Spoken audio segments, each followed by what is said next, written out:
ఢిల్లీ రాజధాని వీధుల్లో ఏం జరిగిందో మనందరం కూడా చూసాం. ఎన్నింటికి భిన్నంగా కన్వెన్షనల్ పాలిటిక్స్, కన్వెన్షనల్ థింకింగ్, సాంప్రదాయ మూస పద్ధతుల్లో జరిగే ఆలోచనలు, వీటన్నింటికి భిన్నంగా యువతరం కదం దొక్కింది. ఒక కొత్త తరహా ఆందోళన, ఒక కొత్త తరహా ఆలోచన ఢిల్లీ పురవీధుల్లో కదం దొక్కితే ముందెవరూ నమ్మలేదు. ప్రభుత్వం మాత్రమే వనకలేదు, ఒక రకంగా చెప్పాలంటే మీడియా కూడా చెమటలు పట్టించింది. మీకు గుర్తుండాలి, భజన మీడియాకైతే మొత్తం బల్బులు ఎగిరిపోయినాయి.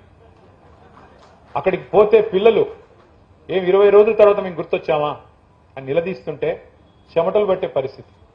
గోదీ మీడియా అని డైరెక్ట్గా, ఎందుకంటే వాళ్ళ మీద ఈడీ పనిచేయదు, సిబిఐ పనిచేయదు, ఐటీ పనిచేయదు, ఆ పిల్లల మీద వాళ్ళు భయపడేది దేనికి భయపడే బ్యాచ్ కాదు అది.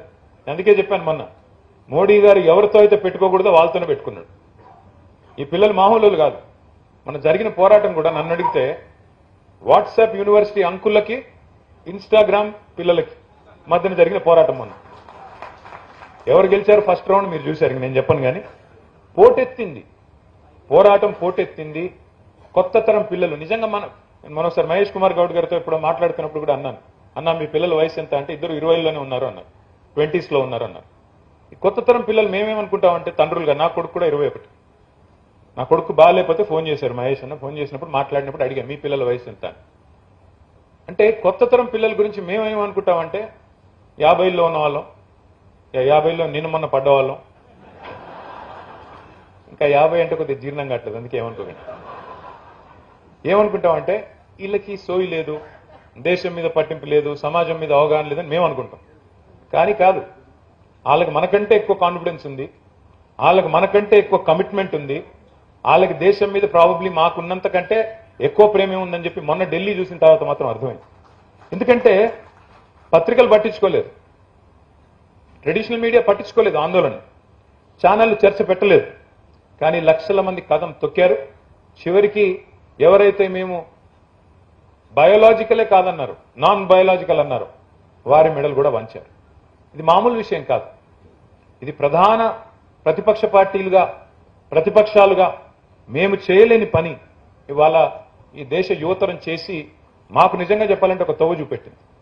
ఇదిగో ఇట్లా కూడా చేయొచ్చు, ఇన్విన్సిబుల్ అనుకున్న వాళ్ళని కూడా మీరు కూడా మానవ మాతృలే, మీరు కూడా బయోలాజికల్ అని గుర్తు చేయవచ్చు అని చెప్పి బ్రహ్మాండంగా మరి చూపెట్టగలిగారు. ఇక్కడ ఒక మాట మాత్రం చెప్పాలి, ప్రభుత్వాలు ఏమనుకుంటాయి, ప్రభుత్వాల్లో ఉన్నప్పుడు మాతో సహా, నేనేదో అతీతం, నేను మాత్రం మొన్నటిదాకా ప్రభుత్వంలో నేను ఇవాళ వచ్చి శుద్ధులు చెప్తున్నాడు అనుకోకండి. ఎవరైనా ప్రభుత్వంలో ఉన్నప్పుడు మీడియా మేనేజ్మెంట్ చేస్తే చాలా వరకు ప్రజల్ని, పర్సెప్షన్ని మేనేజ్ చేయవచ్చు అనే ఒక అభిప్రాయంలో ప్రభుత్వంలో ఉన్న వాళ్ళు ఉంటారు. కానీ ఏం జరిగింది మన ఢిల్లీలో? అర్ధరాత్రి ప్రధానమంత్రి గారు ఇన్స్టాగ్రామ్లో వీడియో పెట్టాల్సిన పరిస్థితి వచ్చింది.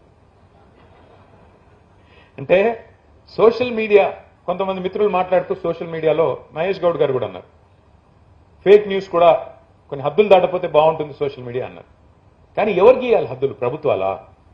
ఎవరు గీయాలి హద్దు? మరి ఎవరు గీస్తారు? ట్రెడిషనల్ మీడియాని ఎలాగో మేనేజ్ చేశారు. చివరికి ఇక్కడ మేము రాస్తాము మీ మీద వార్తలు, అప్పుడప్పుడు పాజిటివ్ రాస్తాం, అప్పుడప్పుడు నెగిటివ్ రాస్తాం, ఉన్నవి ఉన్నట్టు రాస్తాం, కానీ యాడ్స్ మాత్రం ఆపకండి